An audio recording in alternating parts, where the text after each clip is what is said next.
Hey, welcome again to another episode, GC 365, July 1st. We're doing July 1st. You've made it this far. Good job. Way to stick with it. These daily episodes are just a reminder to stick with it. And maybe you have some questions. And I have someone to help me today. I got Bob Chambers along. And not Bob, sure I'm any help. You don't think you're going to be any help? No help. Bob's been a friend of mine. We climbed Kilimanjaro together. Yes, we did. We've done a lot of things together. And he's a good friend. But I'm just going to ask you, Bob, we try and encourage everybody to read the one-year Bible. How you doing on it? I'm batting a little less than 50-50 this year. Okay, but that's not... I made it through a couple years ago, the whole thing, but I'm doing pretty good. 50-50. Okay, not bad. And so some of you are watching this and you're saying, hey, you're new, because we have people that have just now joined us in this, and then we have others that are they've been sticking with it since January, and maybe you're like Bob, you're 50-50, but it's still, when you do it, how does it work for you? It is a good way to start the morning, little reset button, get you thinking about things that are probably a little more positive in life, except for the killing and all that stuff that happens in a lot of the Old Testament stuff. Okay, so just in general, some of the stuff that bothers you, Old Testament, New Testament, Psalms, Proverbs, what do you notice about all that as you're reading along? How does that hit you? It brings up a lot of thought. Mm-hmm. Here's one thing I've discovered. I try and focus on the stuff I understand and set aside the stuff I don't understand. And then that's what we talk about here on 365. We're going to go through to the day, this July 1st, and we're going to say, here's what we understand, here's what we think's good, and here's the questions we have, and we may not get to all the answers to them. So let's just jump in really quick here. This story is an interesting story. You read it along with me. Hezekiah's reign. Yeah. You mentioned something about the kings. We're in the kings here. Yeah, Hezekiah seems like a good guy, but then a couple of not so great kings followed him. Yeah. What's up with that? And Hezekiah, if you're reading along, let me just tell you a couple things. It gets a little confusing in Kings. There's Israel, which is 10 tribes, and then there's Judah, which is only 2 tribes. And if you go to Israel, you'll discover that the Sea of Galilee and a lot of the area around the Sea of Galilee was a part of the 10 tribes, but Jerusalem, right around Jerusalem, was Judah, the tribe of Judah. So they're kind of divided up in that way, and it kind of helps you to know, okay, Judah is the one that has Jerusalem, and that's the one that ultimately God said, I'm going to make sure there's a king from David's line all the way through. And there tends to be more good kings from Judah than there is from Israel. When you read the stories of Israel, really? there. And so Hezekiah is actually a king of Judah. So he was centered out of Jerusalem. He gets challenged by this guy. What do you think of the challenge? This guy comes in with a king. They're going to put him under siege and kind of interesting, take all isn't this it? stuff. Yeah, right. One of the things that I think is interesting is Hezekiah tells him, hey, don't speak in Hebrew, because he didn't want everyone to hear what the challenge was. And then he comes along and they just purposely want everybody to hear, because they want to shake the fear of these people. And Hezekiah, his response, what was Hezekiah's response to that? When he turned to the wall and prayed? Yeah. I mean, that you find out what somebody's made of when they're squeezed really hard. Yeah. Which way are you going to turn? Yeah, and I find that fascinating. I was thinking that you've been in some tough spots, and when you do that, it is really important to turn to God, isn't it? 100%. Yeah. I love that Hezekiah did, because he could have just given into his fears, but instead he said, "No, man, I'm going to trust God. This is what I'm going to do."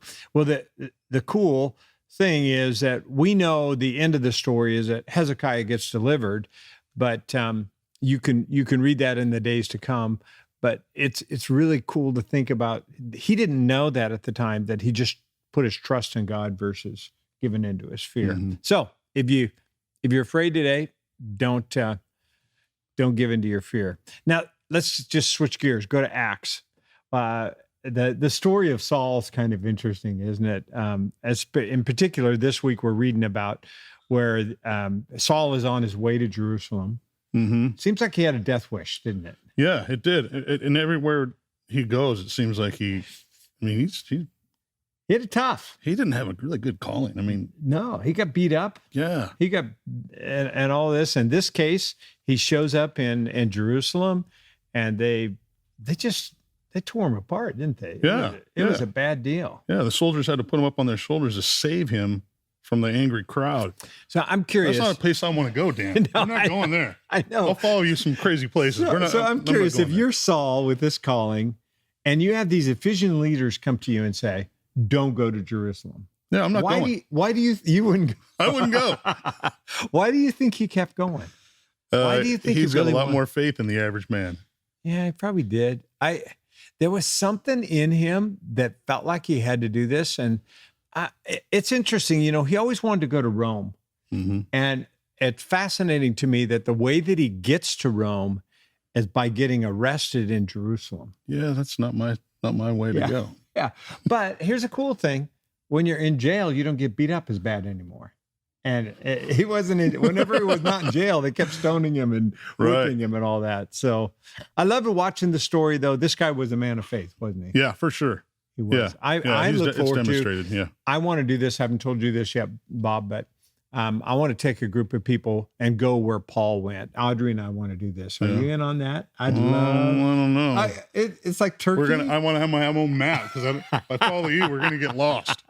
So I want to go all the places that he went, because I think it'd be fascinating. I know some of those places are still there that you can see. So then let's switch over to Psalms. Psalms are an interesting thing, aren't they? They sometimes they lift you up, and sometimes they're kind of depressing. And Yeah. a little bit of complaints in there, but the first verse in Psalms 149 says, "Sing a new song to the Lord." Why do you think that is? Yeah, we kind of talked about this a little earlier, but sing a new song versus singing an old song. An old song, if it's just repetitive, it's more religion, which I have a negative connotation to that word. Sing a new song is something that you're pulling out of your heart, you're pulling out of your mind. You're being honest and genuine. Right. And maybe it's more even just being fresh, because I still like some of the old songs. Well, yeah, but not It doesn't say don't sing, and it doesn't say don't sing an old song. No. It just says you got to keep having new songs. Right. You got to keep working at it. Yeah.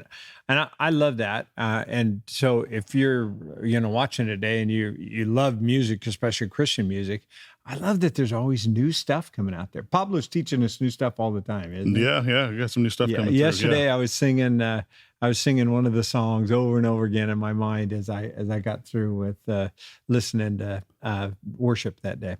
So one last thing, Proverbs 18:8. Interesting. That's the one. Rumors are dainty morsels that sink deep into one's heart. So here's a question, Bob. What do you think that means? That's a tough one. There's so many different ways you can think of that, but a dainty morsel is something that can be tasty, and you kind of want more of it. But if it's a rumor, do you want more of it? Yeah, it sinks deep in your soul. What do you think it means? It sinks deep in your soul. Well, it can be really something powerful inside of you. I was even thinking, I don't know how you feel, but I've been the recipient of being on the other end of rumors. Not you, Dan. Have you ever been in that situation? Matter of fact, yeah. Yeah. And when you're the recipient of being a part of a rumor, it's really important to, it's just really important to know that you can trust people with rumors. When stuff comes, you don't let it go in that deep. You don't believe everything you hear. And I think that's really what that's saying. You think so? Don't believe everything you hear, and don't let it go. I think it's really saying, don't let it go deep. Don't let you. Some people just latch onto those little morsels, though, and right, and it's just it spins out of control, right? And you need to have a shield up against it so it doesn't really affect you, right? Yeah. So I was a youth minister for a while, and I remember telling parents, I won't believe everything your kids say about you if you don't believe everything they say about me. I think that's really what that's some wisdom right there. So anyway, hey, we're glad you joined us. And Bob, I know you're digging into this, and GC365, you're just kind of new to this, right? Yeah, you're learning on I'm not this. even going to tell you. Yeah, I'm new to this. Right. So this is cool. You're going to watch a whole bunch more of these. That's going to be great. I've got 182 to catch up on, Ben. We're glad you joined us. And I just want to give you some encouragement. Summer is some of the times that's the hardest to follow through with GC 365, with really reading your daily reading. So I just encourage, stick with it. If you don't know the answers to anything, don't focus on that. Focus what you do understand. And I think it'll be more meaningful. Again, we'll see you again on GC 365.